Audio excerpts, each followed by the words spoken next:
Assalamualaikum warahmatullahi wabarakatuh. Perkenalkan, nama saya Lulung Asrotun Amnuria, MIM 2201030033, Prodi PGMI kelas A. Materi Benda dan Bunyi. Dosen pengampu Ibu Ayesa Dara Fayola, MPD. Yang pertama, benda. Pengertian benda. Benda atau materi adalah segala sesuatu yang mempunyai massa dan volume. Benda terdiri atas partikel yang sangat kecil. Partikel tersebut dapat bergerak dan mempunyai jarak tertentu. Berdasarkan wujudnya, benda dikelompokkan menjadi 3, yaitu benda padat, benda cair, dan gas.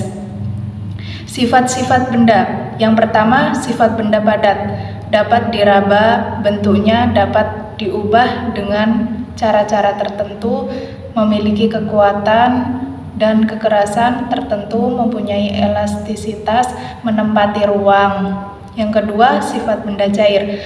Melarutkan benda-benda tertentu, bentuknya berubah menurut tempatnya, menempati ruang, dan memiliki berat permukaan air yang tenang, selalu mendatar, mengalir, dan tempat tinggi ke tempat yang rendah, meresap melalui celah-celah kecil atau halus. Air memberikan tekanan ke semua arah.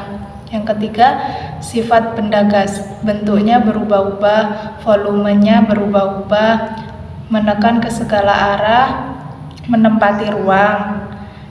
Perubahan wujud benda. Perubahan wujud zat padat yaitu mencair dan menyublim. Perubahan wujud zat cair yaitu membeku dan menguap. Perubahan wujud zat gas yaitu mengembun dan menghablur.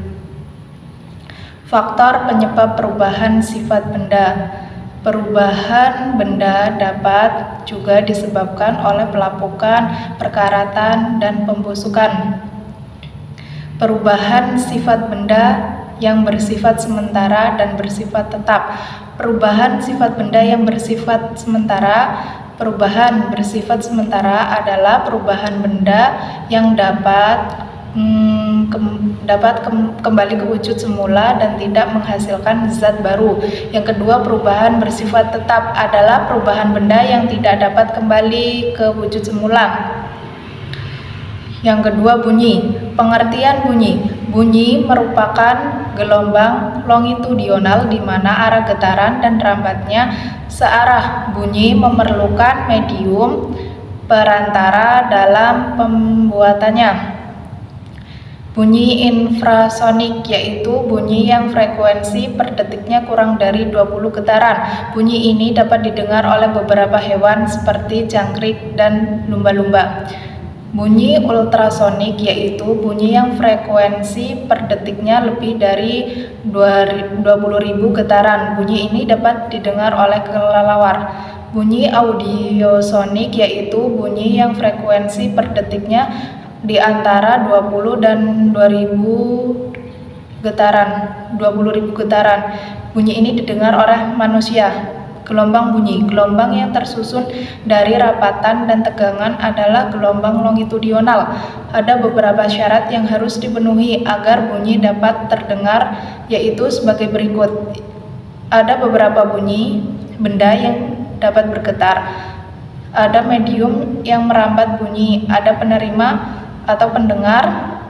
Pemanfaatan gelombang bunyi dalam kehidupan sehari-hari diantaranya yaitu yang pertama, mengukur kedalaman laut dengan pemanfaatan prinsip pemantulan bunyi dan cepat terambat bunyi. Yang kedua, pencitraan medis, misalnya pemanfaatan gelombang ultrasonik dalam USG atau ultrasonografi yang bertujuan untuk mengetahui perkembangan pada janin. Demikianlah materi yang dapat saya sampaikan. Kurang dan lebihnya saya mohon maaf. Saya akhiri. Wassalamualaikum warahmatullahi wabarakatuh.